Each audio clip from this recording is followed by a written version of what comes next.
लिखित चिठी दिखाई एससीबी ऑफिस रे डीसी ऑफिस रे रिसीव करी कॉपी अनाई बारंबार कहुई एठी बहुत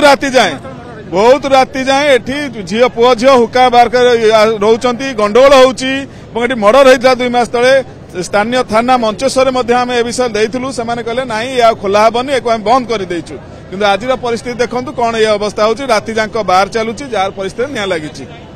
अरे स्थानीय आदिवासी जो सत्य विहार रही एपटे राति जावा आसा प्रोब्लेम हो गोटे जेहेतु निशा द्रव्य संस्था आप जानते कि ए बार फायर सेफ्टी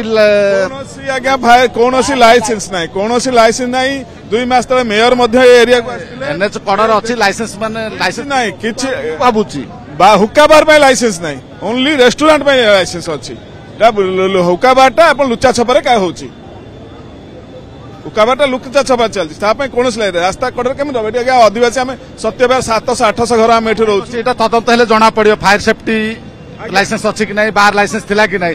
आपण मैंने ये जिते निया लगिला केते समय पर fire safety fire fighting team आस आम गोटे घंटा पर पाखापाखि बहुत बारंबार फोन कलु आम सेक्रेटरी दिवाकर भाई बारंबार फोन कले गोटे घंटा पर आसी पहुंचले ना एनएच कड़े भुवनेश्वर भाया जगार जदि फोन कर घंटाए पर फायर फाइटिंग टीम आसूची माने जनगहलीपूर्ण जो रास्ता ना आज्ञा संपूर्ण संपत्ति नष्ट हो आम भर जो मान रोचु आम डाकिले